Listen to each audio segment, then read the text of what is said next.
هذا البرنامج برعاية مشفى فرمان. مشفى فرمان بكافة الاختصاصات: جراحية، تنظيرية، عظمية، نسائية، داخلية وأطفال. قامشلو، طريق الحسكة.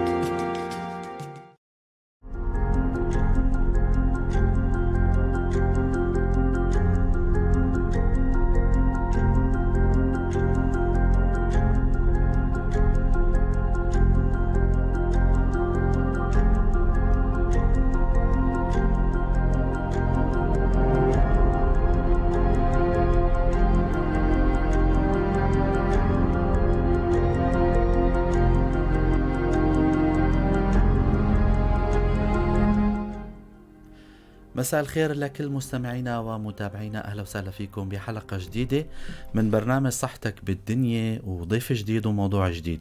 يسعد لي مساكم وين ما كنتوا وعم تتابعونا، سواء عبر البث المباشر عبر صفحة الإذاعة بوير عربي أو عبر الموجة 103.5 بوير اف ام. يسعد لي مساكم مرة تانية. ضيفنا بهالحلقة هو الدكتور أحمد عبد الله، اختصاصي بالجراحة العصبية، جراحة الدماغ والجراحة المجهرية.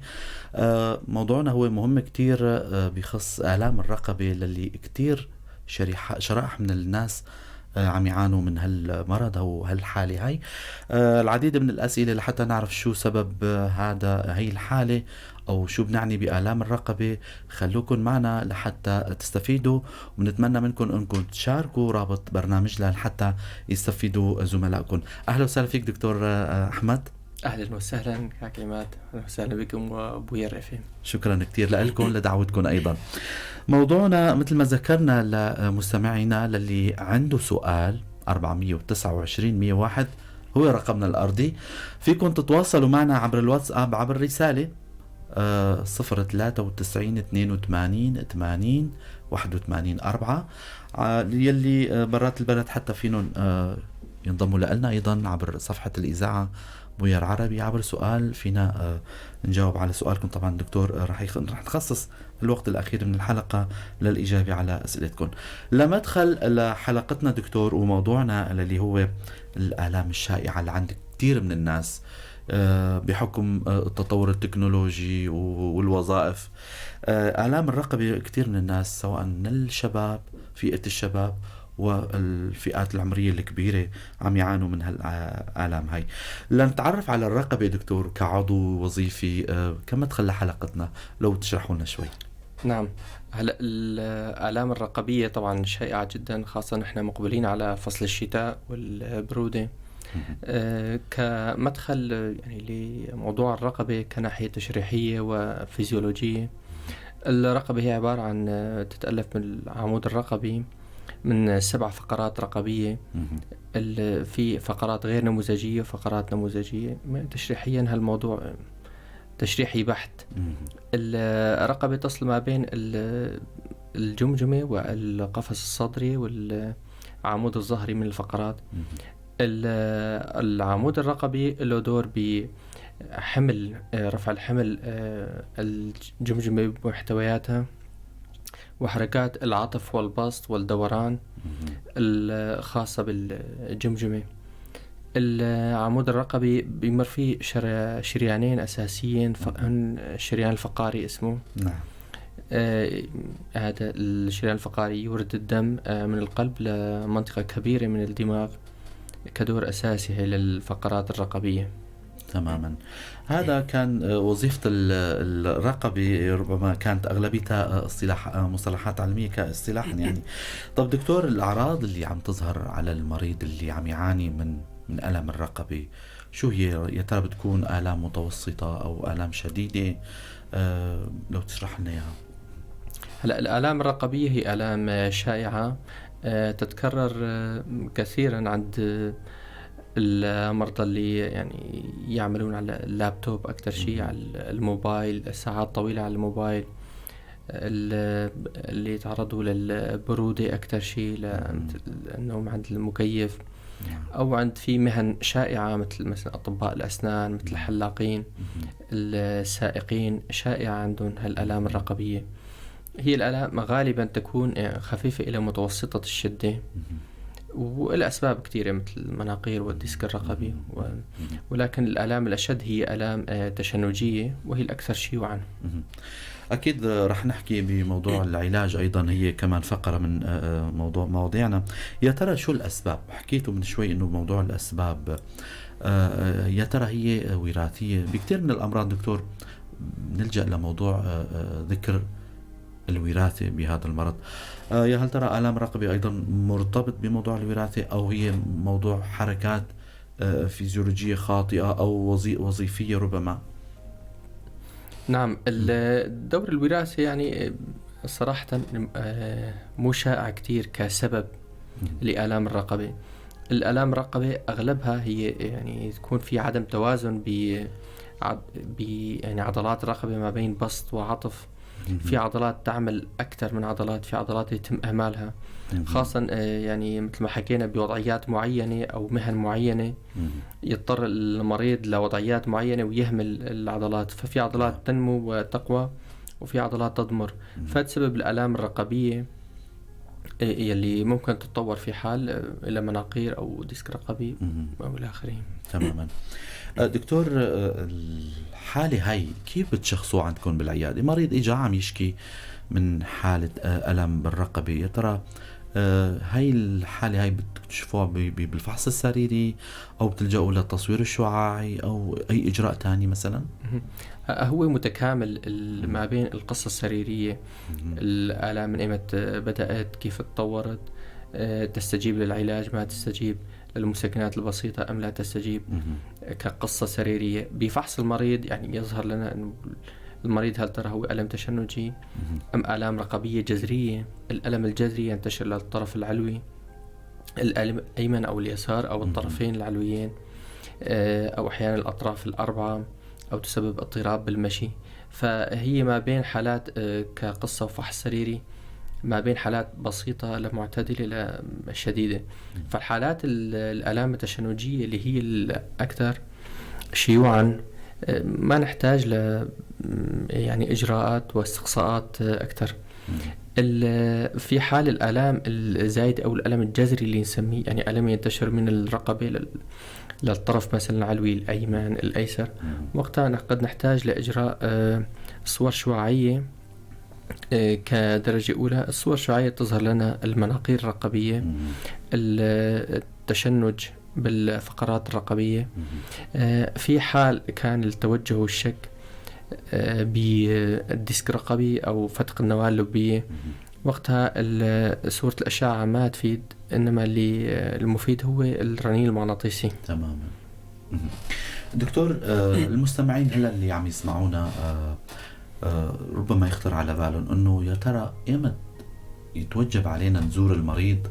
بأي الحالات لازم يزور المريض الطبيب؟ بأي حالة دكتور؟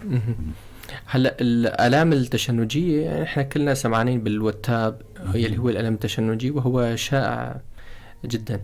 بحال الألم التشنجي قد يكون مريض نتيجة حركة غلط، مثلا نتيجة حمل ثقيل، ممكن حركات الرأس الخاطئة ممكن تعمل آلام تشنجية. بهاي الحالة هي العلاجات الشعبية نفسها ممكن تفيد، يعني ما في داعي لزيارة الطبيب.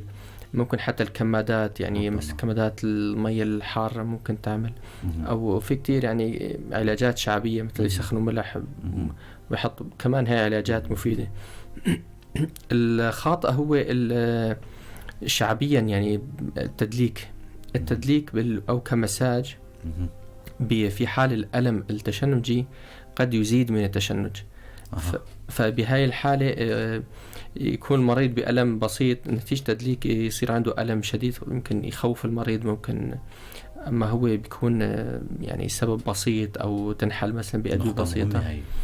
فالتدليك هو مضاد الصواب نحن بهاي الحالة، لأنه يزيد آلام المريض في حال تشنج. ممكن بحالات تانية طبعا في إلى دور.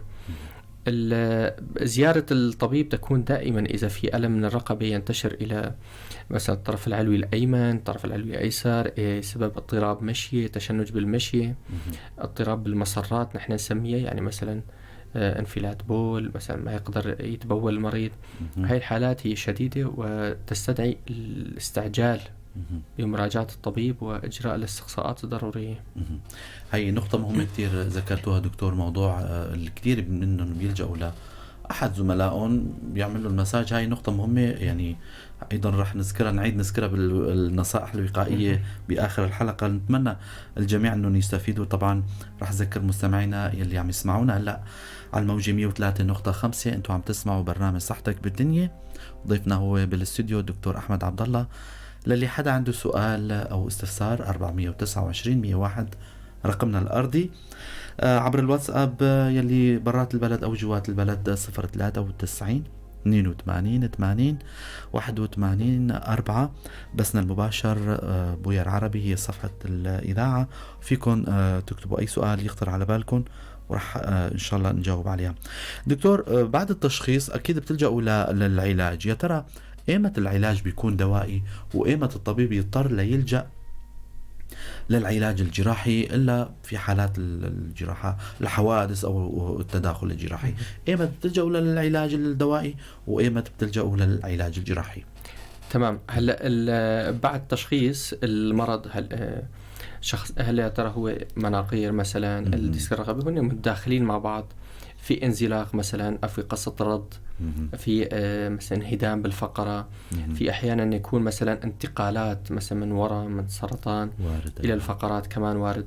المرضى المصابين بالسل يمكن يعني كمان يصابوا فيه، وارد جدا. في أمراض تانية مثل يعني أمراض التهابية مثل المالطية وكذا أقل يعني شيوعا، هاي ممكن كمان تعمل لنا مشاكل. فهي كل حالة إلى تدبير معين. هلأ في حال الألم اللي هو الأكثر يعني شيوعا بسبب تشنج، الكمادات ممكن تفيد، وطبعا الراحة،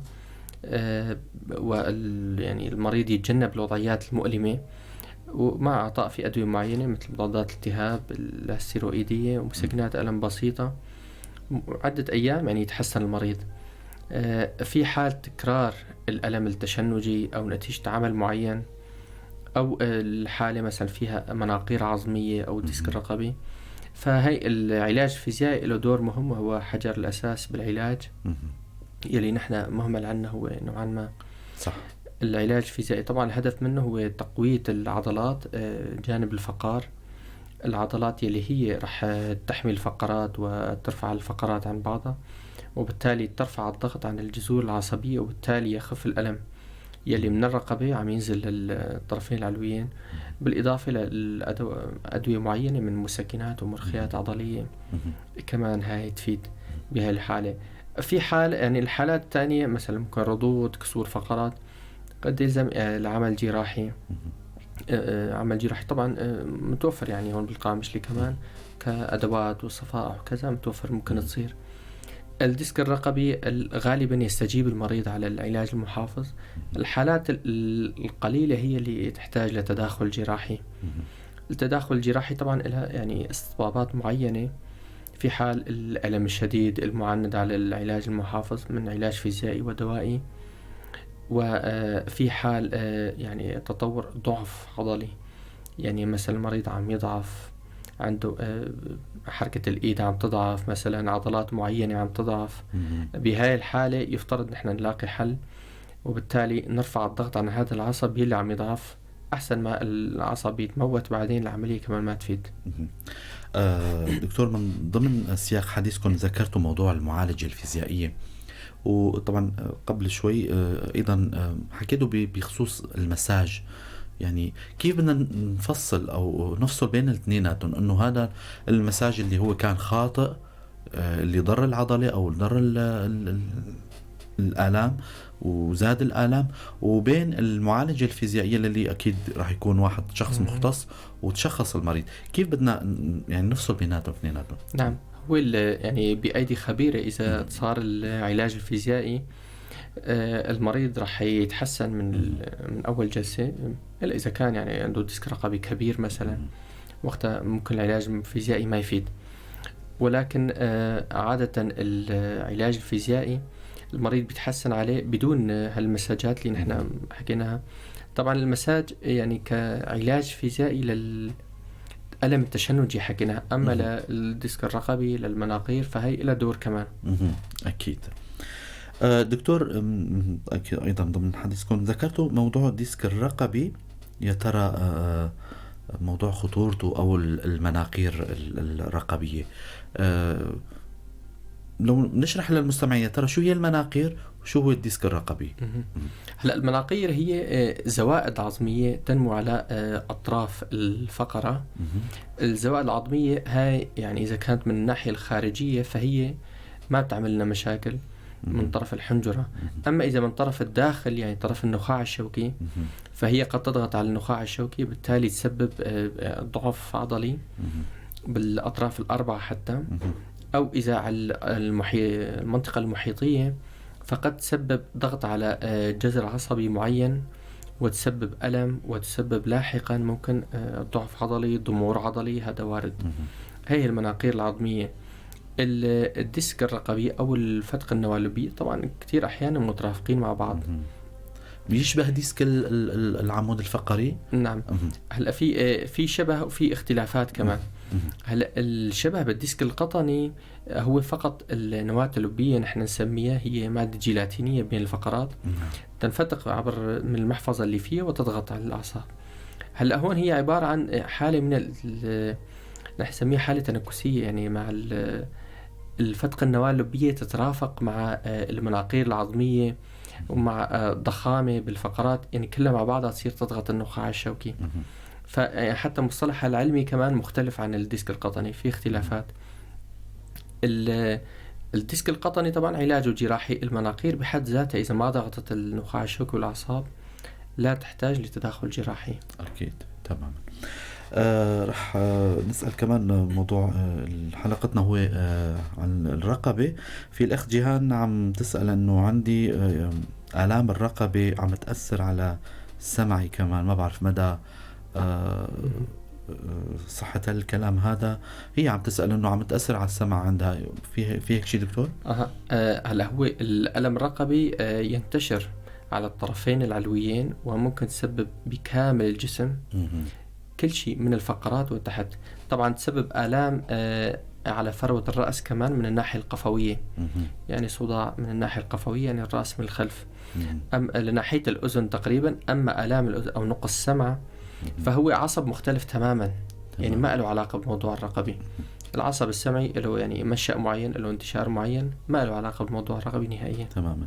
هي عم تسأل انه دكتور والله عم نعمل مساج الديسك فهي عم ترتاح، ما بعرف يعني مدى هاي كان ملاحظتها. إذا كان الآلام من الأعصاب الرقبة تديك هي كانت عم أخ تاني مسلم أو عم يسأل إنه دكتور شو هو سبب تكرار التهاب العصب الوركي؟ هلا العصب الوركي هو عصب ينتشر من الجذور العصبية من الناحية القطنية وتنتشر من الوجه الخلفي للفخذ وللساق، بيأثر على حركة القدم، العطف والبسط بالقدم. الألم العصب الوركي هو مصطلح، يعني هو مصطلح شائع شعبي طبعا حتى عند الغرب، يعني هو مصطلح شائع يسموه سكياتيكا أو ألم العصب الوركي أو العرق النساء، هو نفسه. طبعا مدلولاته هو طبعا الديسك القطني. يعني هذا الألم يعبر عن الفتق النواة اللبية من الناحية القطنية، فمتعارف عليه هيك شعبيا بألم العصب الوركي. طبعا بيكون في هذا العصب الوركي نفسه أن الجذور هي مضغوطة بالديسك القطني. بدأ طبعا استقصاءات، بدأ يعني ليش الألم عم يتكرر. هذا الديسك القطني صغير متوسط، له درجات أولى ثانية ثالثة رابعة. هل المريض ممكن يستفيد على العلاج المحافظ كعلاج فيزيائي ودوائي، أم المريض إذا تكررت الحالة قد يحتاج لجراحة؟ أكيد. بنهاية الحلقة شوية نصائح. دائما برنامجنا باعتبار هو توعوي أكثر دكتور، شوية نصائح للي عم يعملوا بمجال اللي عم يعني يتعرضوا لآلام الرقبة. نختم حلقتنا بشوية نصائح من عندكم. نعم. هلا الحجر الأساس يعني بالعلاج والوقاية هو المعالجة الفيزيائية. إن إحنا ممكن نعوض هذا الشيء حتى بالمنزل. ممكن نسوي تمارين. التمارين العمود الرقبي هي تمارين سهلة ممكن نحن نساويها، هي حركة العطف والبسط للجانبين، وفي حركة دورانية كمان، دوران للرأس بالطرفين، وفي حركة مثل حركة التسليم يعني. تمام. هاي الحركة كمان هاي حركات ضرورية، يفترض يعني خاصة اللي يعني يتعرض مثلا يكون في مهنة معينة، وضعيات معينة مثلا، يضل يعمل هاي الحركات باليوم مرة ومرتين وثلاثة وعشرة. بالنسبة اللي عم أحيانا الواحد مثلا يتفرج على موبايل، على التلفزيون، على لابتوب، يضل ممكن أحيانا في ساعات مثلا يضلوا بوضعية معينة، هاي وضعيات خاطئة، يفترض كمان الإنسان يدير باله، يغير الوضعية، يريح حاله. حتى يعني العضلات كمان ترتاح، مثلا الطرف اليمين، يعني نحن عم نشغل عضلات اليمين، عضلات اليسار نعملها. نعم. فيفترض نحن نبدل يعني بالوضعيات. بالنسبة للي معهم مناقير، هاي العلاج وخاصة السائقين كذا، ممكن يعني القبة الرقبية لها دور كمان، خاصة أثناء السواقة ممكن يلبسها المريض كمان تريحه، ولكن على مدى معين. يعني ممكن إذا بعد شهرين القبة الرقبية فتصير يصير في إهمال للعضلات، العضلات اللي تهمل تصير تنضمر. فيفترض على المدى البعيد ما كتير نستعمل إلا لوضعيات معينة، مثل ما قلنا السائقين مثلا، حلاق، طبيب أسنان مثلا اللي عندهم آلام، هاي كتير شائعة عندهم. تمام. بنهاية الحلقة هاي بنشكر كتير الدكتور أحمد عبد الله، اختصاصي بالجراحة العصبية، على هالمعلومات القيمة. على أمل حلقة جديدة وموضوع جديد الأسبوع الجاي. تضلوا بخير وسلامة.